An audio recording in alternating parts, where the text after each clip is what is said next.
Bismillahirrahmanirrahim. Assalamualaikum warahmatullahi wabarakatuh. Teman-teman sekalian, sore ini saya pengen ngajak kita bicara tentang following. Karena kalau ada hadis almar'u ala dini khalilih, seseorang tergantung siapa teman dekatnya. Saya mencoba untuk menerjemahkan hadis ini dalam konteks sosial media. Karena lingkungan pertemanan kita di hari ini bukan hanya pertemanan dalam kehidupan sehari-hari seperti teman sekolah, teman tetangga, teman di kantor, tapi juga teman di sosial media. Sehingga kalau saya terjemahin hadis itu dengan konteks sosial media, maka terjemahannya seseorang tergantung siapa yang dia follow. Pertanyaannya, siapa yang kita follow? Siapa yang sering kita lihat postingannya? Siapa yang sering kita like postingannya? Di akun siapa kita sering komen? Siapa yang sering kita kepoin berita-berita tentang dia? Itu akan mempengaruhi kita. Sehingga Nabi mengatakan almar'u ala dini khalilih. Jadi kalau yang kita follow itu orang yang mungkin postingannya lebih banyak ngangkat hal-hal yang sifatnya urusan dunia, kekayaan, jalan-jalan, maka itu akan mempengaruhi hati kita. Pasti kita jadi pengen punya harta kayak dia, jadi pengen jalan-jalan kayak dia. Secara umum sih bagus kalau ini nggak berlebihan. Cuman kalau dia menjadi dominan, ini bahaya untuk hati kita. Kalau jadi sekedar motivasi dan dia balance masih wajar.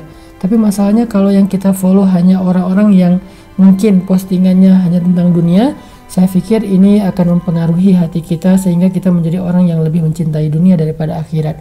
Dan itu akar dari masalah. Apalagi kalau yang kita follow itu adalah beberapa artis yang memang dia performance-nya di sosial media mempengaruhi perasaan kita. Misalnya yang senang nonton drakor, yang senang nonton K-pop, yang pastinya nge-follow tentang kehidupan sehari-harinya para aktor atau para penyanyi-penyanyi Korea.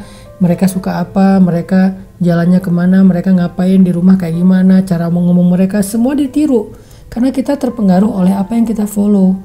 Kita terpengaruh oleh apa yang kita sering lihat. Kita terpengaruh dengan lingkungan sekitar kita, apalagi lingkungan sosial media. Kalau yang kita follow itu orang yang suka menampilkan sisi entertain, yang sifatnya lucu-lucuan doang, ngeprank segala macam, kita juga jadi kepikiran, aduh ngeprank siapa ya, bikin apa ya, TikTok apa ya, segala macam. Kan itu semuanya berpengaruh. Saya bukan lagi mau ngomongin tentang hukumnya, tapi lagi bicara tentang pengaruh following siapa ke dalam kehidupan kita. Makanya kalau kita mengacu kepada hadis Nabi tadi, baiknya kita mencari juga akun-akun yang kalau kita follow dia mengingatkan kita kepada Allah. Akun-akun yang kalau kita follow dia membuat kita jadi tahu tentang kehidupan masyarakat untuk kita bantu. Akun-akun yang kalau kita follow dia memotivasi kita untuk menjadi orang sukses. Akun-akun yang kalau kita follow dia, kita jadi pengen melakukan kegiatan sosial dan kemanusiaan karena keprihatinan yang dia tampilkan tentang umat membuat kita sadar ada banyak orang yang perlu kita bantu. Cari akun-akun untuk kita follow yang mempengaruhi hati kita kepada kebaikan. Karena akun itulah yang nanti insya Allah di akhirat pemiliknya, kalau kita berteman dengan dia lewat sosial media, insya Allah nanti di akhirat kita akan saling menolong.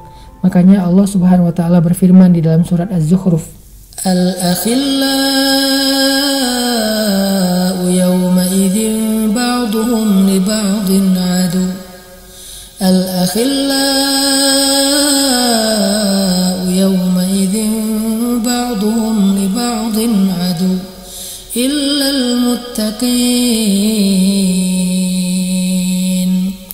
Orang-orang yang bersahabat dekat di dunia pada hari itu akan berubah menjadi musuh, kecuali orang-orang yang bertakwa. Orang yang selama di dunia jadi mutual friend, saling nge-follow, saling nge-like postingan, saling nge-komen, saling nge-repost. Kalau itu semuanya hanya urusan-urusan dunia, apalagi sampai urusan dosa yang di-post dan di-repost itu sesuatu yang sia-sia, yang bahkan menjadi sesuatu yang haram dalam urusan agama, maka kelak walaupun di dunia mereka mutual friend, nanti di akhirat mereka akan menjadi musuh. Akan saling menyalahkan. Kenapa kamu tinggalkan sholat? Yang ini mengatakan gara-gara nonton video dia. Gara-gara saya lalai bersama dengan dia. Kenapa kamu membuka aurat? Karena yang saya idolakan dia tidak pakai hijab. Kenapa kamu makan riba? Karena yang saya idolakan dia sukses dengan riba.